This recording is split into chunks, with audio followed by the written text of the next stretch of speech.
अब हम आते हैं अपने last but not the list, critical reasoning important topics. ये टॉपिक को पढ़ने के बाद जो मैं तुमको बताऊंगा, अगर तुम मेरी वीडियो कंप्लीटली सुन रहे हो तो लिखना आई डिड इट। पूरी प्रैक्टिस कर लिए तो आई कंप्लीट जरूर लिखना, भूलना मत। आई होप कि तुमको ये मैं एक इसमें 3 बजे से लगा हुआ हूँ, इट्स नियर बाई 8, 5 घंटे हो गए लगातार मुझे बोलते बोलते बोलते बोलते ब्रेक ले लेकर मैं बोल रहा था। आई होप कि तुम्हें ये एफर्ट समझ में आए। It's all about the contribution that की तुमको कहीं से भी ये लेकिन यार नहीं हो सकता है ना। तुम्हें लगा कि वीडियो लास्ट में क्यों दिया सानू सर ने? यार इतने सारे बच्चे रहते हैं यूट्यूब पे, उतनी एक्टिव प्रेजेंस होती नहीं है ना, उनको कैटर करना पड़ता है। जब उनको सब कुछ करा लेते हैं तो फिर लगता है चलो ठीक है, क्योंकि यार यूट्यूब पे यार लोग व्यूज है ना, ज़्यादा ऑडियंस अलग होती है, समझ नहीं आता कि कितने लोग पढ़ रहे हैं नहीं पढ़ रहे हैं या बस देखने आए हैं। बट क्लासरूम में बच्चे सीरियस रहते हैं तो वहाँ पे ज़्यादा इंटरेक्शन हो पाता है। बट मैंने ट्राई किया कि भाई जो लोग अभी एक्चुअल में सीरियस होने वाले हैं या हो गए होंगे अचानक से, तो उनके लिए काम आए कि उनको एक अलाइनमेंट मिल जाए। तो अब अपन लोग बात करेंगे लास्ट में कि क्रिटिकल रीजनिंग इंपॉर्टेंट टॉपिक्स, इसके बाद हम ये सारे सेमिनार को सेशन को कंक्लूड करेंगे। तो आई होप कि आपको समझ में आई होगी आरसी को लेकर। अब बात करते हैं critical reasoning, give me a moment. तो गाइस चलते हैं अपने लास्ट सेशन के तरफ, क्रिटिकल रीजनिंग। बहुतों को डर लगता है इस सेक्शन से, बहुतों के मॉक्स में काफी निगेटिव आते हैं, but this should be the last session and the last topic critical reasoning, because films में मैं क्रिटिकल रीजनिंग बेसिकली पढ़ाता हूँ लीगल, है ना ज्यादातर। But this is something very close to my heart, क्योंकि इसमें क्रिटिकल थिंकिंग के क्वेश्चन को सॉल्व करने का तरीका अलग होता है ना। दिस इज समथिंग है ना, जहाँ पे आपके मेंटेलिटी, आपके लाइफ के रहने का तरीका, the way you have way of thinking और समथिंग। क्रिटिकल का मतलब ही होता है बेटा clear thinking. The word critical itself means बेटा clear think. The word critical itself means clear thinking. झूठ का डर रहे हो, सच बता रहे हैं। अगर पास्ट ईयर पीवाईक्यू को सॉल्व किए होगे तो देखना सीआर टफ आया ही नहीं, सीआर टफ आया ही नहीं, आया ही नहीं। फिर डरना किस बात का? लास्ट ईयर सीआर में लोग 99% एक्यूरेसी ला दिए थे, 95% प्लस एक्यूरेसी तो एवरेज लोगों का था। क्यों? सीआर बिल्कुल सॉल्व हो रहा था आरसी के जैसा, मानो लग रहा हो कि मिरर इमेज हो, मानो लग रहा हो कि डायरेक्ट एलिमिनेशन हो रहा था। फिर डरना किस बात का? मॉक हमेशा एक हाई लेवल पर बनाया जाता है ताकि आपकी प्रैक्टिस अच्छी हो।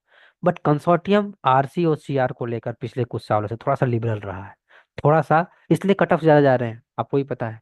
तो मेक श्योर कि किसी भी सेक्शन को सिर्फ डर की वजह से खराब करना, क्या ये सही बात है? जस्ट टेल मी, नहीं सही बात है। तो हम चलो इस सेक्शन को देखते हैं और समझने की कोशिश करते हैं कि हम सीआर में ऐसा क्या करें कि हमारा सीआर में पकड़ अच्छा हो, डी डे पर हम सीआर की अपनी डर को काउंटर करें और अपने सारे बेसिक कॉन्सेप्ट को हम क्लियर करें। देखो, सीआर में हो सकता है इस बार जो पेपर पूछे जाने का तरीका है, the way consortium is going to frame question this year is very interesting. हो सकता है सीआर में तुमको डायरेक्ट कॉन्सेप्ट के क्वेश्चन नहीं दिखे, डायरेक्ट कॉन्सेप्ट के क्वेश्चन नहीं दिखे, बट उसका मतलब सेम हो। For example, direct consortium conclusion word का यूज ना करे, या डायरेक्ट कंसोर्टियम एजम्पशन वर्ड का यूज नहीं करे, but the way they are going to frame question as given in the sample paper, दोनों का मतलब कंक्लूजन अजम्पशन ही हो। मतलब the language might be differ but the concept would be same. For example, may be conclusion का वो एक word use करे फेवरेबल, मे बी कंक्लूजन को दे वर्ड यूज करे मोरल, मे बी कंक्लूजन को दे विल यूज करो crux, may be conclusion को they will use करे लेसन, मे बी कंक्लूजन को वर्ड करें what you can determine, the word determine. May be they will use a different word but the concept would be same. May be assumption को दे भी use करें which of the following would be the most appropriate thinking according to you, या author why author has been mentioned the word dash dash dash that. It means the WS question which also framed on the same alignment like conclusion and assumption. और क्या क्या इस बार तुमको CR में बदलाव देखने को मिल सकते हैं? पहला, नंबर ऑफ क्वेश्चंस में हो सकता है चेंजेस हो, नहीं हुआ तो वेल एंड गुड, बट हो सकता है। सेकंड, ज्यादा जो कॉन्सेप्ट आया गवर्नमेंट के स्कीम को लेकर, कॉन्सेप्ट ज्यादा है, उसको क्रिटिसाइज किया जा रहा हो या उसको सपोर्ट किया जा रहा हो, थर्ड, किसी इंसिडेंट के बारे में बात की जा रही हो, फोर्थ टेक्नोलॉजी के बारे में बात कर रहे हो, इनोवेशन के बारे में बात किए जा रहे हो ना, खासकर किस इंडस्ट्री में बताओ। तो पहला इंडस्ट्री है बेटा टेक्सटाइल इंडस्ट्री, दूसरा है बेटा ऑटोमोबाइल इंडस्ट्री, ऑटोमोबाइल इंडस्ट्री। हो सकता है इस बार हमें पैसेज इन जगहों से देखने को मिले। ठीक। नेक्स्ट क्या हो सकता है कंसोर्टियम और किस वे में फ्रेम कर सकता है, जो जनरल टॉपिक जो हम कवर करते हैं एजम्पशन में, खासकर क्रिटिकल रीजनिंग में, वो हम कवर करते हैं बेटा एजम्पशन। ठीक। फिर हम कवर करते हैं बेटा कंक्लूजन, फिर हम कवर करते हैं बेटा स्ट्रेंथनिंग, या इसको आर्गुमेंट्स मान लो, क्लियर कट लिख लेते हैं। ठीक। या होता है बेटा मेन आइडिया, मेन आइडिया, या होता है बेटा सेंट्रल आइडिया, या होता है बेटा पैराडॉक्स, या बेटा होता है flaws in the argument, flaws in the argument. Majorly इस टॉपिक के ऊपर हम बात करना चाहते हैं। ये इनका मेजर टॉपिक का कंसर्न हो सकता है, या हो सकता है वो इन दोनों वर्ड का नाम ही नहीं ले, डायरेक्ट क्वेश्चन बना दे आरसी के जैसा, या वो क्वेश्चन फ्रेम करे, या कंसोर्टियम क्वेश्चन फ्रेम करे WH वर्ड्स पे, व्हाट व्हेन हाउ वाई पे, WH वर्ड्स पर। अब तरीका क्या है किसी भी सीआर के क्वेश्चन को रीड करने का। कॉन्सेप्ट कहता है रीड द पैसेज वंस। क्या कहता है concept? Read the passage once, questions twice. Question की लैंग्वेज को समझना बहुत इंपॉर्टेंट है, बच्चे क्वेश्चन की लैंग्वेज को ही नहीं समझते हैं। और ऑप्शन थ्राइस। या कहता है ऑप्शन थ्राइस। या कहता है बेटा ऑप्शन थ्राइस। ठीक। इस कॉन्सेप्ट को हम कहते हैं। डन यहाँ तक ऑप्शन थ्राइस। फिर हम बात कर रहे हैं कि भाई आखिर में how to eliminate in between two options. ठीक। जहां तक मुझे उम्मीद है, the way I am presuming something that तुम सब दो ऑप्शंस एलिमिनेट कर देते होगे इजीली, स्टक होते होगे दो ऑप्शंस में। ठीक। चलो, फॉर एग्जाम्पल अगर तुम दो ऑप्शंस को मानते हो, तुमने ए बी को एडमिट कर दिया, अब तुम डी और सी में क्या हो? कंफ्यूज्ड हो। क्या हो? कंफ्यूज्ड हो।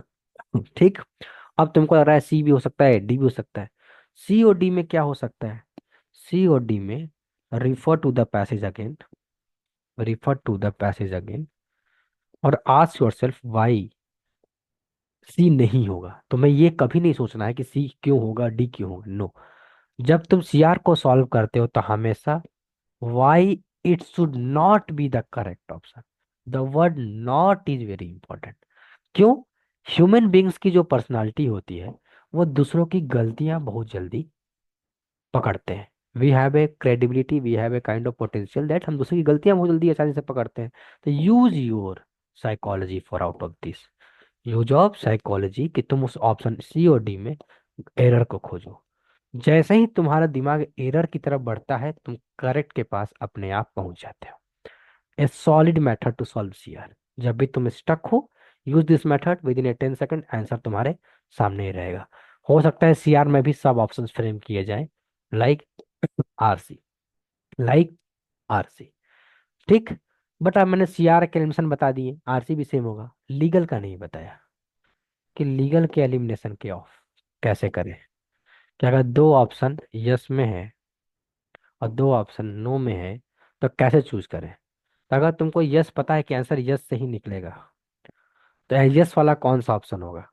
तो जो पैसेज के प्रिंसिपल से मैच कर रहा हो, लीगल ऑप्शन हो, वो सही होता है। या तो, या जो लीगल प्लस फैक्ट को बता रहा है वो सही होता है। थर्ड, जो क्वेश्चन का आंसर डायरेक्टली दे रहा है without any further thing, without any extra thing, वो सही आंसर होता है। तो कभी भी जब लीगल में फंसो तो इस तीन कॉन्सेप्ट को फॉलो किया करो, तुम्हें आंसर हमेशा मिल जाएगा। ठीक। अब सवाल है कि सीआर को सॉल्व करने का अप्रोच क्या करे डी डे पर, किस सेक्शन से वे थ्रो करो, मतलब हाउ टू गो।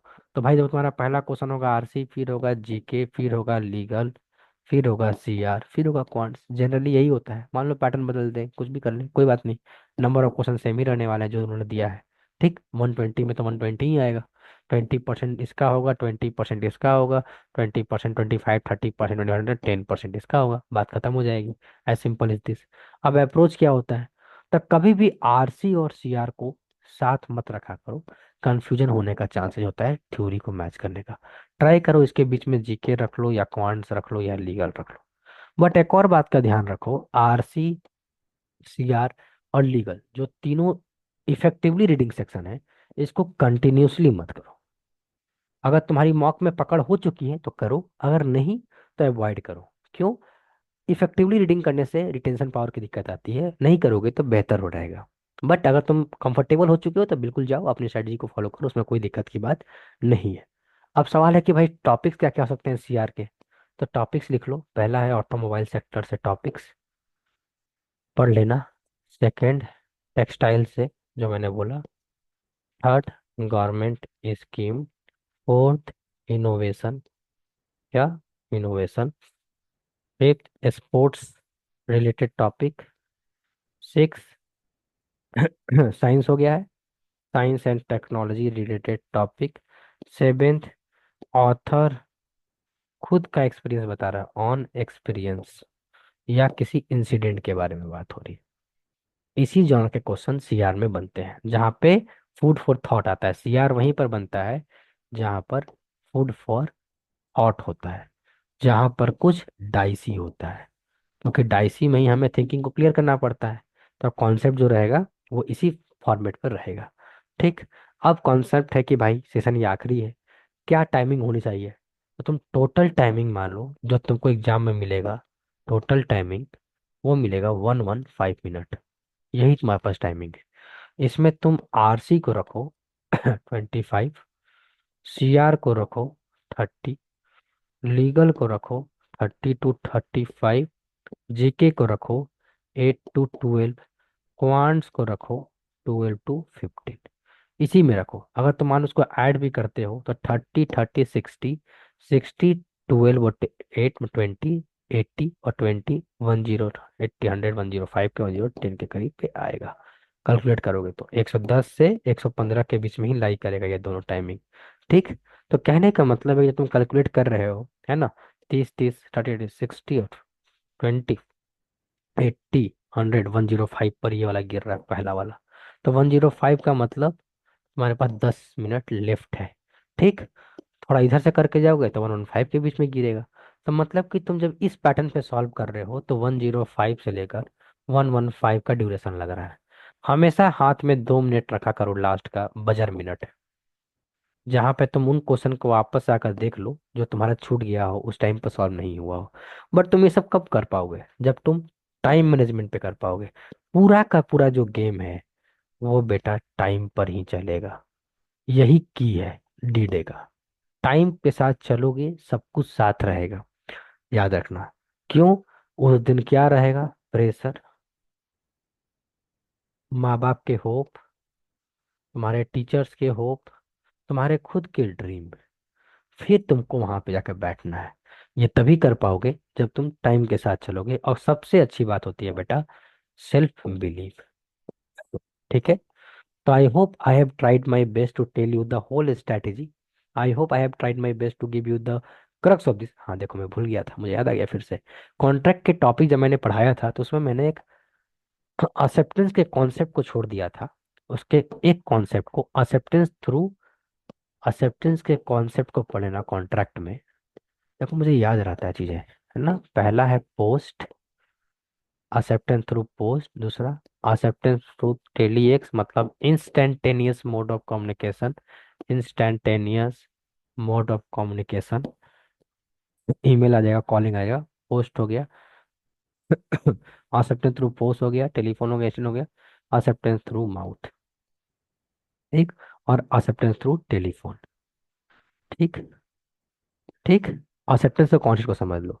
जब आप एक्सेप्टेंस थ्रू पोस्ट करते हो तो जैसा ही आपने पोस्ट कर देता है, जिस प्लेस पर आप पोस्ट कर देते हो, एक्सेप्टेंस वहीं पे कंप्लीट हो जाता है। सामने वाले को मिले या नहीं मिले वो पोस्ट, इस पर उसकी वैलिडिटी नहीं होती है। बट आप एक्सेप्टेंस थ्रू टेलीफोन करते हो, एक्सेप्टेंस थ्रू टेलीफोन करते हो, जब तक सामने वाला सुना नहीं तब तक एक्सेप्टेंस कंप्लीट नहीं होता है। फॉर एग्जाम्पल, ए ने बी को कॉल करके ऑफर दिया। ए जब ऑफर दे रहा था तो बी ने कहा कि हाँ मैं ये घर खरीदूंगा। बट जब ये बी यस बोला तो ए को सुनाई नहीं दिया, क्योंकि कोई डिसरप्शन आ गया था, कोई डिस्कनेक्शन हो गया था, ठीक। तो ए ने उस घर को सी को भेज दिया। बी ने बोला कि मैंने तो तुमको बोला ही था मैं घर खरीदूंगा। ए ने बोला कि मुझे सुनाई नहीं दिया। तो यहाँ पे एक्सेप्टेंस क्वालिफाइड नहीं हुआ, क्यों? क्योंकि ए ने सुना नहीं था। तो टेलीफोन के केस में उल्टा हो जाता है भाई, पोस्ट आपने डिलीवर कर दिया सही तरह से स्टैम्प कर कर, तो वो अपने आप में जस्टिफाइड हो जाता है। तो एक्सेप्टेंस के कॉन्सेप्ट को मैंने इंडियन कॉन्ट्रैक्ट एक्ट में छोड़ दिया था। बाकी आईसीए के इंपॉर्टेंट टॉपिक्स मैंने ऑलरेडी वीडियो बनाकर अपलोड कर दिया था पहले 10 दिन पहले, तो वो तुम जाकर देख सकते हो। मुझे नहीं लगता कि इतने टॉपिक्स के बताने के बाद, एटलीस्ट ना कि सब कुछ, इससे बाहर का कुछ आएगा। बट पॉसिबिलिटी हमेशा रहती है कि बाहर का कुछ आए। बट कॉम्पिटिशन इसी का नाम है कि कुछ भी इसके बाद भी कुछ नया टॉपिक आ सकता है ना? तो जो भी टॉपिक आए, तरीका अगर सेम है, अप्रोच अच्छा है, तो तुम काउंटर करोगे। तो that's from my time. I hope that's was my time. I hope कि तुम्हें पूरे सेशन का क्रक्स समझ में आया हो। अपना बेस्ट दो, अपने ऊपर भरोसा रखो, because success has many father, फेलवर is an orphanage. कल रैंक लाओगे, सब कहेगा मेरा बच्चा, मेरा बच्चा, मेरा बच्चा, मेरा, तुम्हारा परछाई भी अगर पड़ जाएगा तो कहेगा मेरा बच्चा। सिलेक्शन नहीं होता है तो हताश पाओगे। बट एक चीज की फीलिंग हमेशा रखना कि सिलेक्शन हो या ना हो, वो किसी को नहीं पता।